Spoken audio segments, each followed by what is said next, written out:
Have you ever looked back at a situation and thought, I was only trying to be kind?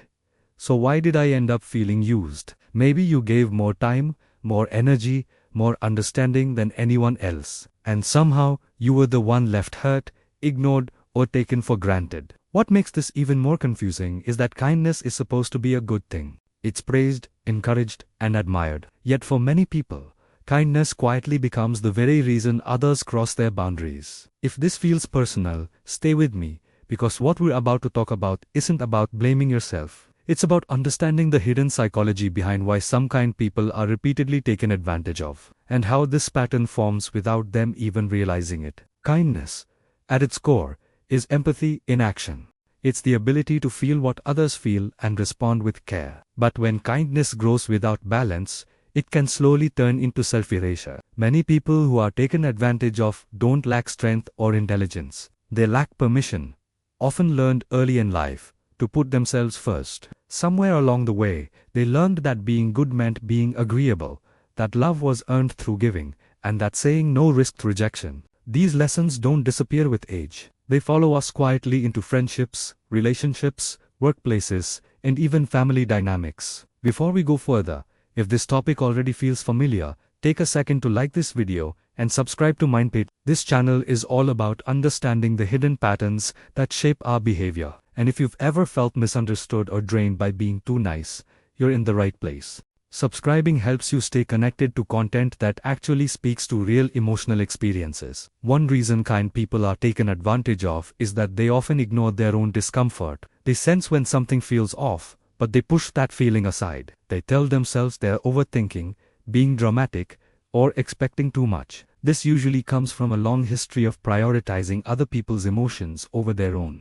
When you're used to being the emotional support for everyone else, your own needs start to feel less important, even to you. And people who are willing to ignore their own boundaries often attract those who are willing to cross them. Another hidden factor is that deeply kind people tend to give without keeping score. They help because it feels right, not because they expect something in return. While this is admirable, it also creates an imbalance. Some people notice very quickly who gives freely and who doesn't push back. Over time, they begin to rely on that generosity without reciprocating. What started as kindness slowly turns into an unspoken expectation, and the kind person is left wondering when helping became their responsibility. There is also a strong link between kindness and fear of conflict. Many kind people avoid confrontation at all costs. They would rather stay silent than risk tension, disappointment, or anger from others. This often comes from environments where expressing needs led to guilt, criticism, or emotional withdrawal. As adults, they learn to keep the peace, even if it means sacrificing their own comfort. Unfortunately, people who exploit others often rely on this exact fear. They assume there will be no consequences, because they've learned that the kind person won't push back. Another reason kindness can be exploited is because it's often mistaken for weakness. Not by everyone, but by the wrong people. Manipulative or self-centered individuals are highly skilled at reading emotional cues. They notice who listens without interrupting, who apologizes quickly, and who doubts themselves. These traits signal safety, not strength, to the kind person, but to the wrong person, they signal opportunity. This doesn't mean kindness is weak. It means it's powerful, and like any power, it can be misused when unprotected. Many people who struggle with this pattern also tie their self-worth to being needed. Helping others makes them feel valuable, important, and connected. When someone depends on them, it creates a sense of purpose. The problem begins when being needed becomes more important than being respected. Over time, this can trap someone in one-sided relationships where their role is to give, fix, and support, while their own emotional needs remain unmet. It's also important to talk about guilt. Kind people often feel guilty for wanting more, asking for fairness, or pulling back. Even healthy boundaries can feel selfish at first. This guilt isn't random, it's learned. Many people were praised for being easy, helpful, and understanding as children, but not encouraged to express anger, disappointment, or limits. As adults, they confuse kindness with self-sacrifice, believing that good people should endure quietly. The dark side of kindness isn't kindness itself, it's kindness without boundaries.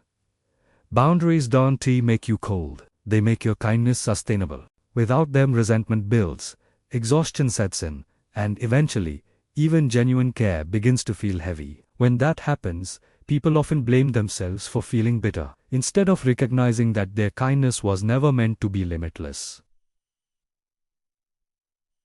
Healing this pattern starts with awareness, noticing when you say yes out of fear instead of choice, noticing when you feel drained instead of fulfilled, noticing when your kindness isn't appreciated but expected. These moments aren't failures, they're signals. They're your inner voice asking for balance. Learning to set boundaries doesn't mean you stop being kind.